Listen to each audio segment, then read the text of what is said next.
ମରଣଜନ୍ତା ପଲଟିଛି ଗଞ୍ଜାମ ଜିଲ୍ଲା ସୋରଡ଼ା ବ୍ଲକ ଗୌଡ଼ଗୋଠ ପଞ୍ଚାୟତର ବାଲିନାଳ ଗାଁ ରାସ୍ତା। ବର୍ଷ ବର୍ଷ ଧରି ମରାମତି ହେଉନଥିବାରୁ ଲୋକେ ଭୋଗୁଛନ୍ତି ନର୍କ ଯନ୍ତ୍ରଣା। ବାରମ୍ବାର ଦାବି ସତ୍ତ୍ୱେ ପ୍ରଶାସନ ଶୁଣୁନଥିବା ଅଭିଯୋଗ ହେଉଛି। ଦେଖିବା ଏହି ରିପୋର୍ଟ। ପ୍ରଶାସନର ଦୃଷ୍ଟି ଆଢୁଆଳରେ ଗଞ୍ଜାମ ଜିଲ୍ଲା ସୋରଡ଼ା ବ୍ଲକ ଗୌଡ଼ଗୋଠ ପଞ୍ଚାୟତର ବାଲିନାଲ ଗାଁ ରାସ୍ତା। ପଞ୍ଚାୟତ ଠାରୁ 7 କିଲୋମିଟର ଦୂର ବାଲିନାଲ ଗାଁର ମୁଖ୍ୟ ସମସ୍ୟା ରାସ୍ତା। ବର୍ଷେ କି 2 ବର୍ଷ नुहे दीर्घ 70 वर्ष हेब रास्ता पाई नर्क जंत्रणा भोगुछंती गाँ लोके। बारंबार दाबी सत्वे प्रशासन शुणु नथिबा लोकमाने अभियोग करिछंती।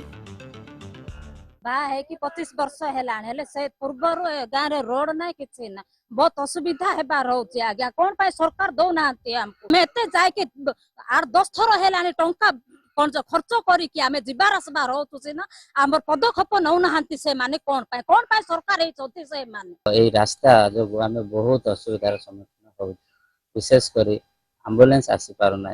एम्बुलेंस आसिले गौड़ गठरे ही रह जाउछ।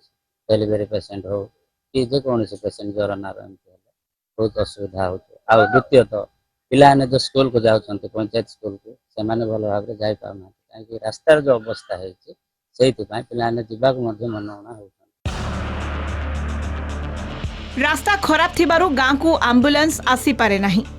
लोक माने बहु कष्टरे चाली चाली मेडिकल पंचायत कार्यालय और बजार को जाई थांती।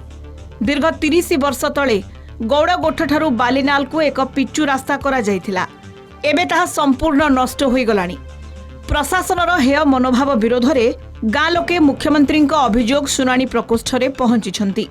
तेणे भंजनगर उपजिल्लापाल कहिसंती अति शीघ्र रास्ता निर्माण करा जिवो। विषय केमती रास्ता हो पारे से मो इरिगेशन एवं आरटी बोर्ड तंत्र विभाग अधिकारी जन कथा केमती जेमती होला हम से रास्ता करि परबे लोकंकर गमनागमन सुविधा हो से दिगरन साथे गौड़गोठ पंचायत ठारू 5 किलोमीटर दूर रे अवस्थित बालीनाल ग्राम ग्राम्य रास्ता देखिबा जे साधारण मनीष जीवा पाई बहुत कष्ट स्वीकार करछन्ती। एम्बुलेंस सेवा ठप होई पड़िछि।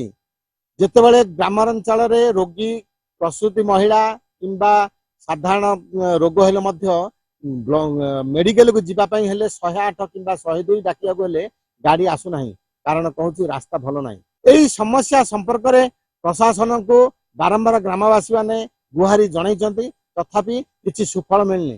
देखा जाऊ प्रशासन को एही ग्राम उपरे केबे दृष्टि पड़ुची एवं लोक माने केबे भल रास्ता खंडे पाई पारुछन्ती। बालीनाल ग्रामरो संजीव पटनायक, कलिंग टीवी।